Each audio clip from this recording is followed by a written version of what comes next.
आइए आज हम लोग विलेन चैप्टर में क्वेश्चन नंबर 41 देखते हैं। कह रहा है if 0.15 gram of a solute dissolve in 15 gram of solvent is boiled at temperature higher by 0.216 degree centigrade then that of the pure solvent. तो कह रहा है the molecular weight of the substance molar elevation constant for the solvent is 2.160 degree centigrade. तो कहने का मतलब ये है कि जो सॉल्वेंट है हमारे पास विलायक है उसका मोलर एलिवेशन कांस्टेंट यानी के भी दे दिया है 2.16 डिग्री सेंटीग्रेड और मॉलिक्यूलर वेट हमको निकालना है सब्सटेंस का। कह रहा है कि 0.15 ग्राम सॉल्यूट यानी विलेय है उसको 15 ग्राम विलायक में घोला गया है और ये उबल रहा है 0.216 डिग्री सेंटीग्रेड यानी टीबी दे दिया है। तो कह रहा है मॉलिक्यूलर वेट क्या होगा। ये सॉल्यूशन का बॉइलिंग पॉइंट है यानी जब विलेय और विलायक मिला दिया जाता है तब बॉइलिंग पॉइंट 0.216 डिग्री सेंटीग्रेड हो जाता है। Then that of the pure solvent, शुद्ध विलायक की तुलना में जब हम विलेय मिला देते हैं यानी सॉल्यूट डाल देते हैं तो बॉइलिंग टेम्परेचर बढ़ जाता है कितना 0.216 डिग्री सेंटीग्रेड हायर बाई कह रहा है। तो इसका मतलब डेल्टा टी भी हमको दिया गया है 0.216 डिग्री सेंटीग्रेड और के भी दे दिया है 2.16 डिग्री सेंटीग्रेड। डब्लू सॉल्यूट दे दिया है, डब्लू सॉल्वेंट दे दिया। तो देखते हैं इसको, सीधा फार्मूले से आ जाएगा। तो देखिए सॉल्यूट के लिए सॉल्यूट का द्रव्यमान यानी W B equal to 0.15 gram, solvent का मास डब्ल्यू ए बराबर 0.15 ग्राम, डेल्टा टी भी हमको दे दिया है 0.216 डिग्री सेंटीग्रेड, के भी हमको दे दिया है 2.16 और यम हमको निकालना है, यम नहीं निकालना है, एम भी निकालना है, मॉलिक्यूलर वेट ऑफ सॉल्यूट ये हमको निकालना है। तो देखिए फार्मूला होता है delta T B equal to K B M, delta T B equal to K B M हो जाएगा। यम हमारी मोललिटी है,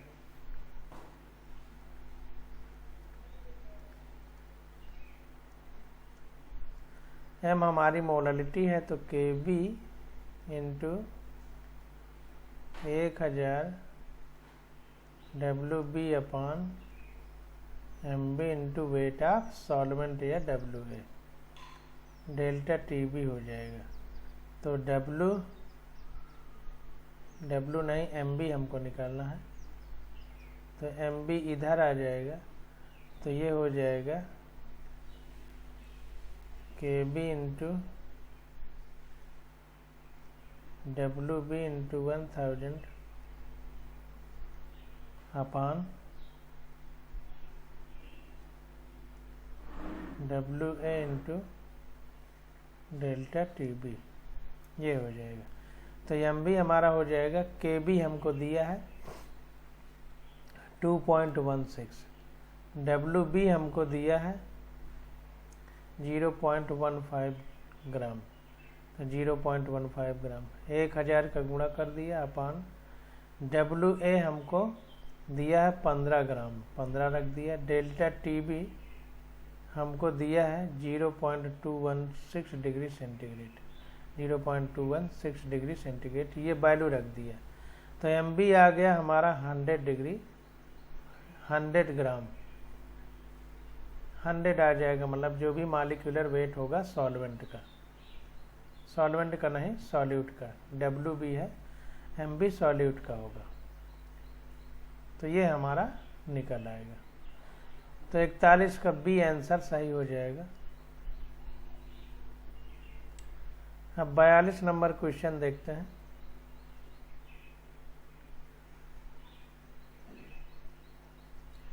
बयालीस नंबर क्वेश्चन में हमसे कह रहा है कि ए 5% सॉल्यूशन ऑफ केन शुगर, जो हमारा केन शुगर है, यही गन्ने का शुगर है, शक्कर है, उसका 5% विलेन लिया गया है और उसका मॉलिक्यूलर वेट 342 है। Is isotonic with 1% of solution of a substance x.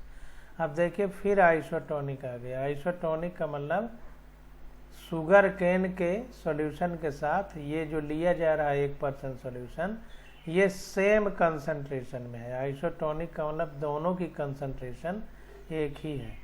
तो कह रहा है the molecular weight of x is, तो एक्स की मॉलिक्यूलर वेट पूछ रहा है।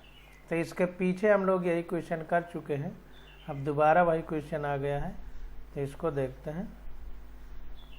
तो देखिए एक तरफ केन शुगर लिख दिया और एक तरफ एक्स सॉल्यूशन लिख दिया। अब देखिए केन शुगर के लिए वेट इसका दे दिया है 5 ग्राम। ये देखिए 5% सॉल्यूशन है और आइसोटोनिक है 1% सॉल्यूशन ऑफ सब्सटेंस। तब देखिए 5% ये नहीं बता रहा है कि मास अपान मास है कि मास अपान वॉल्यूम है। जब कुछ नहीं बताएगा तो हम ये मान के चलेंगे कि मास अपान वॉल्यूम ही है। तो मास 5 ग्राम हो जाएगा, वॉल्यूम 100 ml हो जाएगा, इस तरह मान के चलेंगे। तो यहाँ पर देखिए मास हमने 5 ग्राम मान लिया, वॉल्यूम 100 ml। इसी तरह ये वाला 1% है, तो इसका मतलब मास 1 ग्राम हो गया, वॉल्यूम 100 ml हो गया। तो ये 100 ml का मतलब 0.1 लीटर, ये भी 100 ml का मतलब 0.1 लीटर। अब इसका M1 यानी मोलर मास दे दिया है 342 शुगर केन का, इसका मोलर मास पूछ रहा है। तो फार आइसोटोनिक सॉल्यूशन के लिए C1 बराबर C2 हो जाएगा, C1 बराबर C2। अब C हमारा N/V होता है।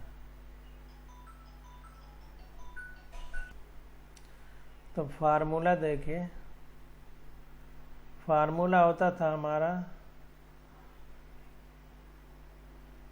पाई V = nRT। n क्या ये होता था, पाई = n/V/RT।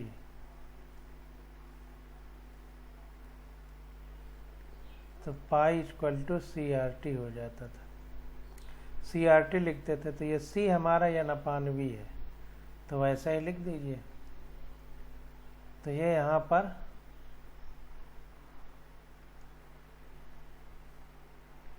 C1 = C2 हो जाएगा।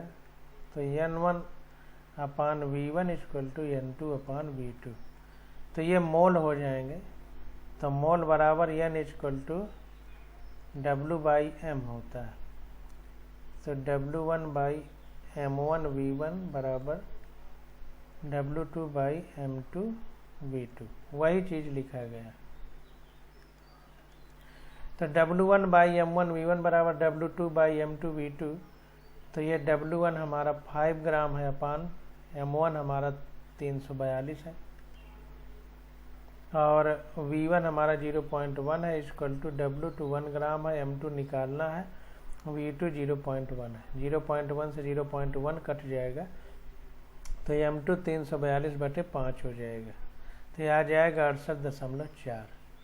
तो हमारा जो भी एक्स सब्सटेंस लिया गया है उसका मोलर मास कितना हो जाएगा, 68.4 हो जाएगा। अब क्वेश्चन नंबर 43 देखते हैं। कह रहा है a vapour pressure of a solvent decreases by 10 mm of mercury when a non volatile solute was added to the solvent. कह रहा है कि एक सॉल्वेंट यानी विलायक है हमारे पास, उसका वाष्प दाब 10 mm Hg का मतलब मरकरी, तो 10 mm Hg डिक्रीज कर जाता है अगर उसमें अवाष्पशील विलेय मिला दिया जाए। कह रहा है the mole fraction of solute in the solution is 0.2। जो मोल अंश है विलेय का विलयन में वो 0.2 है। तो कह रहा है what should be the mole fraction of solvent if the decrease in the vapour pressure is to be 20 mm of Hg। तो कह रहा है कि सॉल्वेंट यानी विलायक का मोल फ्रैक्शन कितना होगा अगर vapour pressure 20 mm Hg decrease कर जाए, ये हमको बताना है। तो क्वेश्चन फिर से देखते हैं। कह रहा है कि एक सॉल्वेंट है, उसका वाष्प दाब 10 mm Hg डिक्रीज कर जाता है अगर उसमें अवाष्पशील विलेय मिला दिया जाए, और जो विलेय मिलाया जा रहा है उसका मोल फ्रैक्शन यानी मोल अंश 0.2 है। अब कह रहा है कि अगर विलायक का मोल फ्रैक्शन यानी मोल अंश 20 mm ऑफ Hg डिक्रीज कर जाए, मोल फ्रैक्शन नहीं, वाष्प दाब 20 mm डिक्रीज कर जाए, तो अब जो सॉल्वेंट है उसका मोल फ्रैक्शन क्या होगा। तो सॉल्यूट का दिया है, कुल मिला के सॉल्वेंट का हमको निकालना है। पहले 10 mm वेपर प्रेशर 10 mm है शुद्ध सॉल्वेंट का। अब उसमें नॉन वोलेटाइल सॉल्यूट मिला दिया जाता है। तो जब नॉन वोलेटाइल सॉल्यूट मिलाया जाता है तो vapour pressure 20 mm of Hg decrease कर जाता है, और मोल फ्रैक्शन सॉल्यूट का दिया है। कुल मिला करके ये प्योर सॉल्वेंट का वेपर प्रेशर है P0 जिसको लिखेंगे, और ये सॉल्यूशन का है यानी PS जिसको लिखेंगे, और ये सॉल्यूट का मोल फ्रैक्शन है, और सॉल्वेंट का हमसे पूछ रहा है। सीधा सीधा क्लियर है। तो देखते हैं इसको। तो यहाँ पर देखिए सॉल्यूट का मोल फ्रैक्शन 0.2 हमको दिया है, और राउल्ट का नियम लगा देते हैं। तो P0 minus PS upon P0 equal to X2। X2 मतलब मोल अंश हमारे सॉल्यूट के। तो यहाँ पर देखिए शुद्ध अवस्था में वाष्प दाब 10 mm Hg है,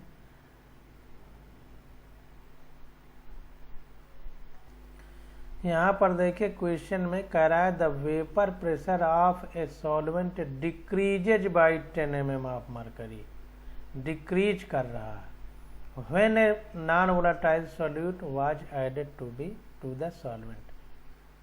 तो 10 mm Hg डिक्रीज कर जा रहा है जब सॉल्वेंट में सॉल्यूट मिलाया जा रहा है जो अवाष्पशील है। इसका मतलब ये PO माइनस PS दिया गया है। PO शुद्ध अवस्था वाला नहीं है, PO माइनस PS है। जब सॉल्वेंट में सॉल्यूट मिलाया जा रहा है तब की बात कर रहा है, डिक्रीज कह रहा है, तो PO माइनस PS है, इसको ध्यान देना।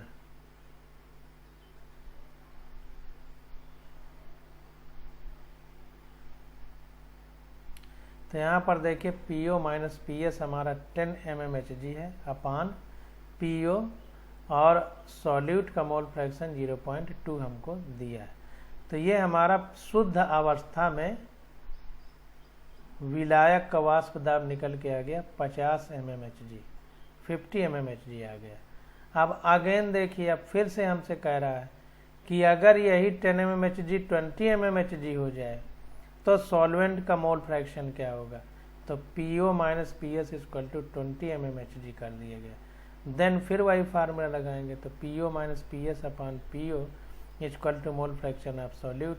तो पहले 10 था, अब 20 कर दे रहा है, तो 20 बटे P0 हमारा ये 50 आ गया है, तो 50 रख दिए, तो ये आ गया सॉल्व करने पे 0.4। यानी अब मोल फ्रैक्शन कितना होगा सॉल्यूट का, 0.4 हो जाएगा। तो अब सॉल्वेंट का कितना होगा, तो जितना है उसमें 1 में से घटा दें, क्योंकि सॉल्यूट प्लस सॉल्वेंट का मोल अंश 1 के बराबर होता है। तो 1 माइनस 0.4 कर दिया तो 0.6 आ गया। तो इसको ध्यान देना है। थोड़ा क्वेश्चन को फिर से समझिए। कह रहा है कि किसी विलायक में जब अवाष्पशील विलेय मिलाया जाता है तो उसका वाष्प दाब 10 mm Hg घट जाता है, डिक्रीज कर जाता है, यानी PO माइनस PS दिया है। समझने की बात है, नहीं थोड़ा सा उसमें कंफ्यूजन हो जाएगा, गलती हो जाएगी। अब कह रहा है कि जब 10 mmHg उसका डिक्रीज किया तो मोल फ्रैक्शन जो है विलेय का मोल अंश 0.2 है। अब कह रहा है कि अगर डिक्रीज ये 20 mmHg हो जाए, डिक्रीज इन वेपर प्रेशर अगर 20 mmHg हो जाए तो सॉल्वेंट का मोल फ्रैक्शन पूछ रहा है। तो पहले इस वाले से PO minus PS upon PO से हम सॉल्यूट का निकाल लेंगे। फिर जब 10 की बजाय 20 होता है तो फिर PO minus PS upon PO करके PO माइनस PS की जगह फिर 20 रखेंगे। तो इससे क्या होगा कि हम PO की वैल्यू रख पाएंगे जो इससे निकाल लिए। तो हमारा जब 20 mmHg वेपर प्रेशर है तब मोल अंश आ जाएगा सॉल्यूट का। जब सॉल्यूट का निकल आएगा तो 1 माइनस घटा देंगे 1 में से तो हमारा सॉल्वेंट का आ जाएगा। इस प्रकार से किया गया है। अब क्वेश्चन नंबर 24 देखते हैं। कह रहा है the vapour pressure of CCl4 at 25 degree centigrade is 143 mmHg। तो कह रहा है वाष्प दाब CCl4 का 143 mmHg है 25 डिग्री सेंटीग्रेड पर।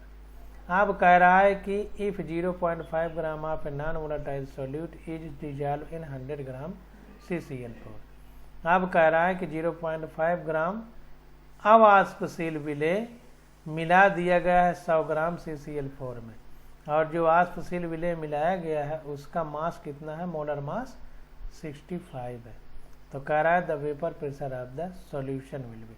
तो सॉल्यूशन का वेपर प्रेशर हमको बताना है। तो जो जो दिया है उसको लिख देते हैं और फार्मूले में रख के आंसर निकल आएगा।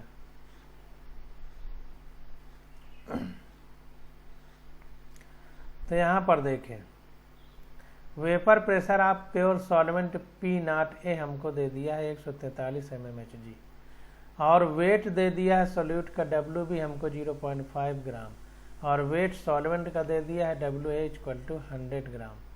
अब मॉलिक्यूलर वेट ऑफ सॉल्यूट हमको दे दिया है MB बराबर 65 ग्राम। अब मॉलिक्यूलर वेट ऑफ सॉल्वेंट पूछ रहा है MA। Molecular weight of solvent भी दे दिया है 154। ये इतना चीज हमको क्वेश्चन में दे दिया है। अब हमको सॉल्यूशन का वेपर प्रेशर बताना है। क्वेश्चन में ये सब चीजें हमको दे दी है। तो सीधा फार्मूला लगा देंगे P0A minus PA0 minus PS अपान PA0, यानी प्योर सॉल्वेंट का शुद्ध अवस्था में माइनस सॉल्यूशन का वाष्प दाब बटे शुद्ध अवस्था में विलायक यानी सॉल्वेंट का वाष्प दाब इक्वल टू हो जाएगा मोल फ्रैक्शन यानी मोल अंश ऑफ सॉल्यूट इनटू सॉल्वेंट। अब देखिए फार्मूला लगा देंगे PO minus PS upon PO equal to NB upon NA, यानी मोल अंश सॉल्यूट के बटे मोल अंश सॉल्वेंट के। सॉल्वेंट नीचे रहेगा, कम बटे ज़्यादा याद रखिए तो गलती नहीं होगी, कम बटे ज़्यादा। तो सॉल्यूट कम होता है तो ऊपर, सॉल्वेंट ज़्यादा होता है तो नीचे। तो PO हमारा PO minus PS upon PO equal to WB by MB। N की जगह मास अपान मोलर मास होता है तो B के लिए मास B का अपान मोलर मास B का इंटू NA मतलब मास अपान A अपान मोलर मास। तो ये अपान में जाएगा तो ऊपर चला जाएगा। तो इस प्रकार से ये हो गया। अब सारी वैल्यू रख देते हैं। तो P0A 143 minus PS upon 143 equal to WB हमारा 0.5 है अपान MB हमारा 65 है और MA हमारा 154 है, W हमारा 100 है। ये सॉल्व करने पे आ गया PS 141.31 mmHg। सीधा फार्मूले पर आधारित क्वेश्चन है, करना और कुछ नहीं, बस फार्मूला आना चाहिए। क्वेश्चन नंबर 45 देखते हैं।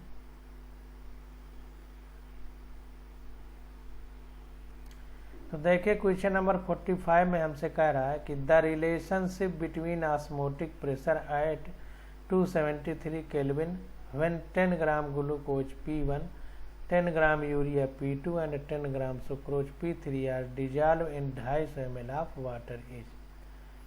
तो ऑस्मोटिक प्रेशर का रिलेशन पूछ रहा है। अगर 273 केल्विन टेम्परेचर पर 10 ग्राम ग्लूकोज, 10 ग्राम यूरिया और 10 ग्राम सुक्रोज घोल दिए जाएं 250 ग्राम पानी में, तो ऑस्मोटिक प्रेशर तो पाई बराबर N/V/RT वाला फार्मूला लगा देंगे, यानी PV = nRT। तो इसको देखते हैं। तो देखिए वेट ऑफ ग्लूकोज कितना है 10 ग्राम है, वेट ऑफ यूरिया कितना है 10 ग्राम, वेट ऑफ सुक्रोज कितना है 10 ग्राम। तो the number of mole of glucose, सबके नंबर ऑफ मोल निकाल लेंगे, क्योंकि PV = nRT होता है, तो यह नंबर ऑफ मोल है। तो जितना जितना ग्राम दिया है उसमें मोलर मास का भाग देके सबके नंबर ऑफ मोल निकाल लेंगे। तो यूरिया का कितना, ग्लूकोज का सबसे पहले तो 10 ग्लूकोज का C6H12O6 होता है फार्मूला। ग्लूकोज का फार्मूला होता है C6H12O6। तो इसी से आप मोलर मास निकाल लेंगे। C का 12 × 6 हो जाएगा, प्लस H का 1 × 12 हो जाएगा, प्लस O का 6 × 16 हो जाएगा, तो 180 आ जाएगा। इसी प्रकार यूरिया NH2CONH2 होती है, तो इसका निकालेंगे मोलर मास, तो N का 14 होता है, प्लस H का 1 × 2 हो जाएगा, प्लस C का 12 होता है, प्लस O का 16 होता है, प्लस N का 14 होता है, प्लस H का 1 × 2 हो जाएगा। तो ये करने पे आ जाएगा 60। इसी प्रकार सुक्रोज का निकालेंगे, सुक्रोज का मोलर मास निकालेंगे, तो सुक्रोज का C12H22O11 होता है। तो इसका निकालेंगे तो C के 12 हैं तो 12 × 12 हो जाएगा, प्लस H के 22 हैं तो 1 × 22 हो जाएगा, प्लस O के 16 होता है, 11 है तो 11 हो जाएगा, 342 आ जाएगा। तो सबका ऐसे ही निकल आएगा। अब देखिए मास अपान मोलर मास करके मोल निकाल लेंगे, द्रव्यमान बटे मोलर द्रव्यमान। तो ये 10/180 आ गया 0.05। इसी प्रकार यूरिया का 10/60 आ जाएगा 0.16। इसी प्रकार सुक्रोज का आ जाएगा NH3 बराबर 10/342, तो 0.03। अब देखिए हमारा फार्मूला होता है πV = nRT, ये फार्मूला होता है। यानी पाई जो ऑस्मोटिक प्रेशर है, V तो सबके लिए समान है, RT भी समान है, तो डायरेक्टली प्रोपोर्शनल हो जाएगा N के। यानी ऑस्मोटिक प्रेशर या परासरण दाब नंबर ऑफ मोल के समानुपाती होगा। तो कह रहा है the osmotic pressure is a colligative property, यानी अणु संख्या गुणधर्म। कोलिगेटिव प्रॉपर्टी का मतलब अणुओं की संख्या पर आधारित। तो जिसका जितना ज़्यादा मोल होगा उसमें अणुओं की संख्या उतनी ज़्यादा होगी। And it depend upon the number of mole of a solute. तो नंबर पर डिपेंड है, तो जिसका मोल ज़्यादा होगा यानी नंबर ज़्यादा होंगे उसका पी भी ज़्यादा होगा। तो देखिए सबसे ज़्यादा 0.16 N2 का है, फिर 0.05 N1 का है, फिर 0.03 N3 का है। तो जो सबसे ज़्यादा है उसके लिए पाई भी सबसे ज़्यादा होगा, क्योंकि पाई समानुपाती है या डायरेक्टली प्रोपोर्शनल है N के। पाई हमारा ऑस्मोटिक प्रेशर या परासरण दाब है। तो इसी आधार पर π2 π1 π3 हो जाएगा, क्योंकि N2 N1 N3 के समानुपात है। N2 सबसे ज़्यादा है, फिर N1 फिर N3, तो इसीलिए P2 सबसे ज़्यादा होगा, फिर P1 फिर P3। इस प्रकार से हम लोग क्वेश्चन को सॉल्व करेंगे। अब क्वेश्चन नंबर 46 देखते हैं। कह रहा है according to Raoult's law the relative lowering of vapour pressure of a solution is equal to relative lowering of vapour pressure, यानी वाष्प दाब में अवनमन। तो वाष्प दाब में अवनमन की बात हो रही है, तो इसको देखते हैं फार्मूले में। तो 46 का ए वाला आंसर हमारा करेक्ट है। इसको देखते हैं। तो मोल फ्रैक्शन ऑफ सॉल्यूट, तो देखिए हम लोग फार्मूला लिखते हैं PO minus PS upon PO equal to NB upon NA। ये सॉल्यूट का मोल फ्रैक्शन है। तो PO minus PS upon PO directly proportional किसके है, NB यानी सॉल्यूट के मोल अंश के। तो वही कह रहा है कि relative lowering in vapour pressure, ये relative lowering in vapour pressure है क्योंकि ये शुद्ध अवस्था में विलायक का वाष्प दाब है माइनस ये विलयन का वाष्प दाब है। तो ये जो घट के आएगा वही depression in relative lowering in vapour pressure होगा, यानी वाष्प दाब में आपेक्षिक अवनमन जिसको हिंदी में कहते हैं। तो ये समानुपाती है किसके, विलेय के मोलों के मोल अंश के, और व्युत्क्रमानुपाती किसके है, विलायक के मोल अंश के। तो इसीलिए मोल फ्रैक्शन ऑफ सॉल्यूट के इक्वल होगा PO minus PS upon PO।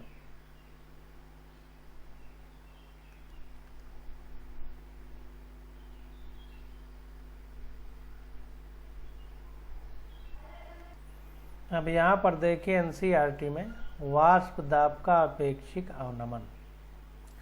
तो हम वाष्प दाब का अपेक्षिक अवनमन, यहाँ देखिए वाष्प दाब का अवनमन है, अपेक्षिक अवनमन रिलेटिव लोअरिंग की जब बात करेंगे तो रिलेटिव लोअरिंग का मतलब है कि जो घटा है और बटे प्रारंभिक, तो ये अपेक्षिक अवनमन होगा। जो घटा है बटे प्रारंभिक तो ये अपेक्षिक अवनमन, ये सिर्फ अवनमन है, ये सिर्फ P01 माइनस P1 ये केवल अपेक्षिक अवनमन है। ये अपेक्षिक अवनमन ये केवल अवनमन है और ये अपेक्षिक अवनमन है, यानी जितना घटा बटे उसमें प्रारंभिक करेंगे तो ये रिलेटिव लोअरिंग हो जाएगा, अपेक्षिक अवनमन। तो इस बात को ध्यान देना है। देखिए अपेक्षिक अवनमन x2 के बराबर है, यानी सॉल्यूट के मोल अंश के बराबर है। यहाँ पर देखिए सॉल्यूट के मोल अंश हैं, मोल फ्रैक्शन जिसको कहेंगे x2। और यहाँ पर देखिए यहाँ पर ये relative lowering in vapour pressure यानी अपेक्षिक अवनमन है, ये सॉल्यूट का मोल है बटे ये सॉल्वेंट के मोल है। यहाँ पर देखिए मोल है, वहाँ पर मोल अंश x2 था ये वाला, यानी सॉल्यूट के मोल अंश, तो इसको ध्यान देना। फिर ये देखिए W/m रख के फार्मूला बना दिया है। तो अब देखिए हमसे पूछ क्या रहा है क्वेश्चन में कि according to Raoult's law the relative lowering of vapour pressure. Relative lowering of vapour pressure का मतलब है कि PO minus PS upon PO किसके बराबर था, XB था, यानी ये सॉल्यूट के मोल फ्रैक्शन के बराबर। तो मोल फ्रैक्शन ऑफ सॉल्यूट, तो 46 का ये वाला हमारा करेक्ट हो जाएगा। अब 47 नंबर क्वेश्चन देखते हैं। तो 47 नंबर में कह रहा है कि if 0.1 molar solution of glucose and 0.1 molar solution of urea are placed on two sides of the semi-permeable membrane to equal height, then it will be correct to say what? तो कह रहा है कि 0.1 मोलर सॉल्यूशन है glucose का और 0.1 molar solution है urea का, आपस में एक अर्धपारगम्य झिल्ली है, उसमें एक तरफ यूरिया एक तरफ ग्लूकोज का विलयन भर दिया गया है बराबर हाइट तक, इक्वल ऊंचाई तक। तो कह रहा है then it will be correct to say that. तो हम ये कह सकते हैं, तो इनमें 4 विकल्पों में जो सही है वो क्या है। अब देखिए मोलरता समान है, इधर भी वो 0.1 मोलर है ग्लूकोज का, इधर भी एक तरफ 0.1 मोलर है यूरिया का। अब अर्धपारगम्य झिल्ली से अलग करके दोनों को एक एक तरफ भर दिया गया है। तो चूंकि मोलरता समान है 0.1 MeV है 0.1 MeV, तो जब मोलरता समान है तो कोई विलयन किसी तरफ नहीं जाएगा क्योंकि मोलरिटी सेम है। तो there will be no net movement across the membrane, तो मेम्ब्रेन के इधर उधर कोई भी नेट मूवमेंट नहीं होगा। 47 का ये विकल्प हमारा करेक्ट हो जाएगा।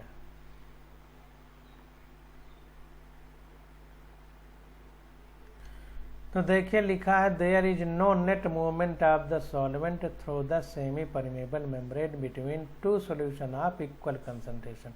चूंकि सांद्रता समान है इसलिए अर्ध पारगम्य झिल्ली से इधर उधर किसी भी सॉल्वेंट यानी विलायक का मूवमेंट यानी गमन नहीं होगा।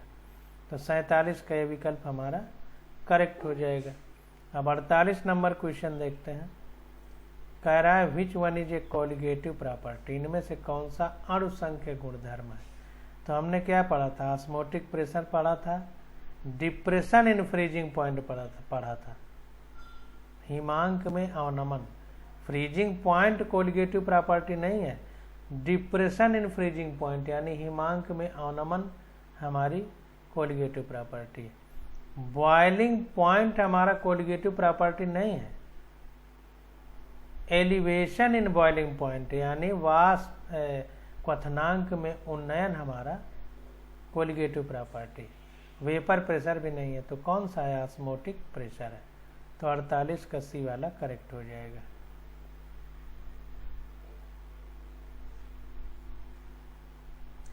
तो 48 का सी विकल्प हमारा करेक्ट है। The properties which depend only upon the number of solute particle present in the solution irrespective of their nature are called colligative property. तो ये कह रहा है कि विलयन में जो विलेय के कण हैं उनके कारण जो विलयन की प्रॉपर्टी में परिवर्तन आता है उसी को कोलिगेटिव प्रॉपर्टी कहते हैं। सॉल्यूट यानी विलेय के जो पार्टिकल हैं उनकी प्रकृति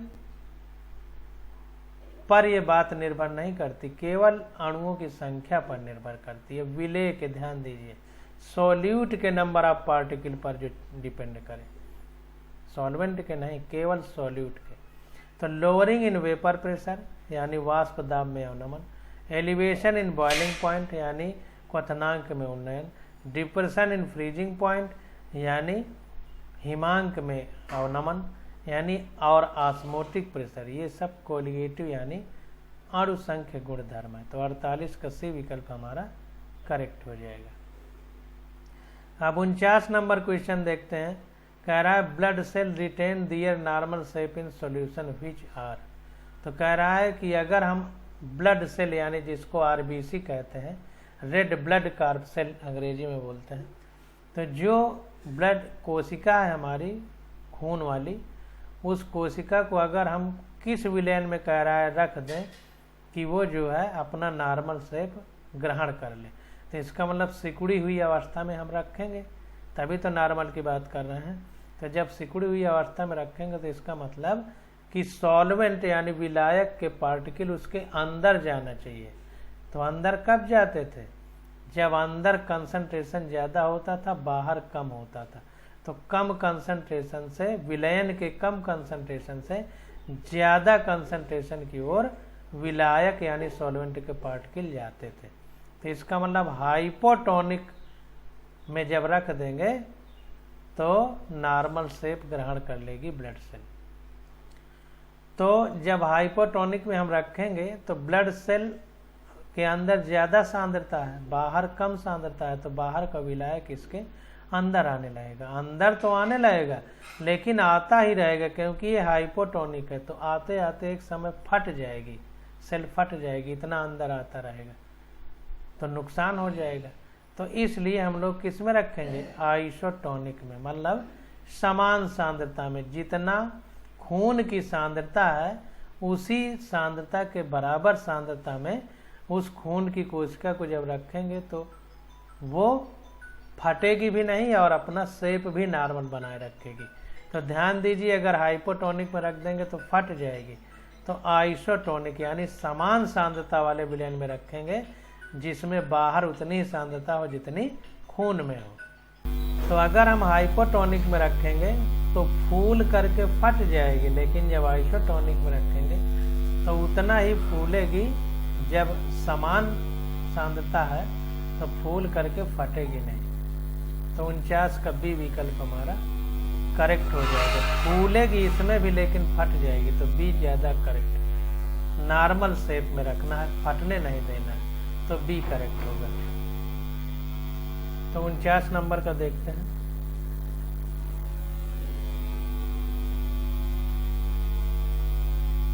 तो blood cell neither swell nor shrink in isotonic solution. अब देखिए कह रहा है कि अगर आइसोटोनिक विलयन होगा समान सांद्रता का, तो ब्लड सेल ना तो बहुत फूलेगी और ना ही सिकुड़ेगी, मतलब समान आकार में रहेगी जितना अन्य ब्लड सेल है। तो the solution having same osmotic pressure are called isotonic solution. तो वो सॉल्यूशन जिसका परासरण दाब बराबर होता है उसको आइसोटोनिक कहते हैं, इसीलिए आइसोटोनिक में हम लोग रखेंगे। अब 50 नंबर क्वेश्चन देखते हैं।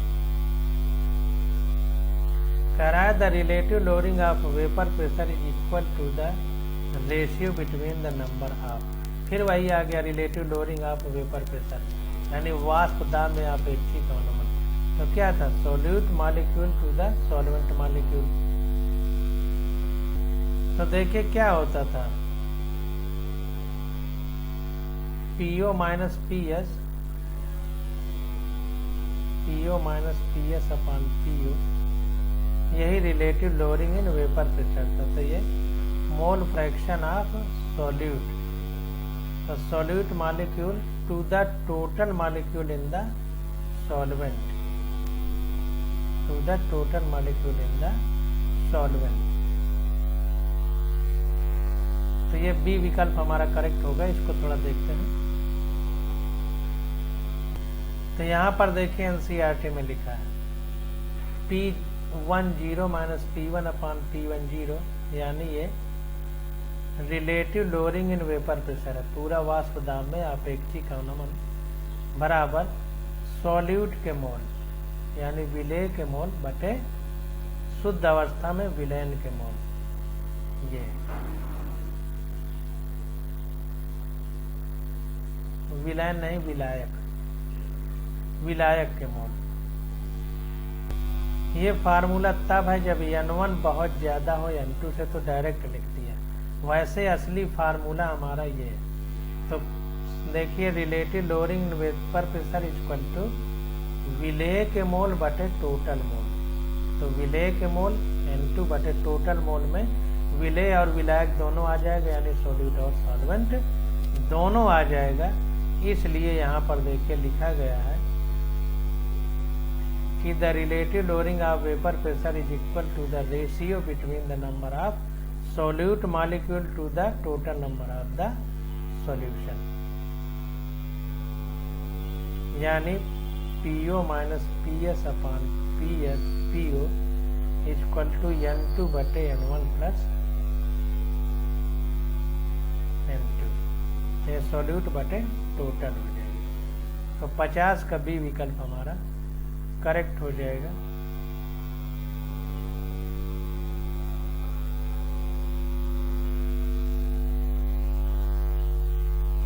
तो यहाँ पर देखिए relative lowering of vapour pressure is equal to the mole fraction of solute which is the ratio of solute molecule to the total molecule in solution. वही चीज लिखा है जो हमने अभी एनसीईआरटी में दिखाया कि वाष्प दाब में अपेक्षिक अनुमान बराबर विलेय के मोलों की संख्या बटे विलेय प्लस विलायक के मोलों की संख्या। 50 का भी हमारा करेक्ट हो जाएगा। अब देखिए 51 नंबर क्वेश्चन से हम लोग अगले लेक्चर में स्टडी करेंगे। आज बस यही।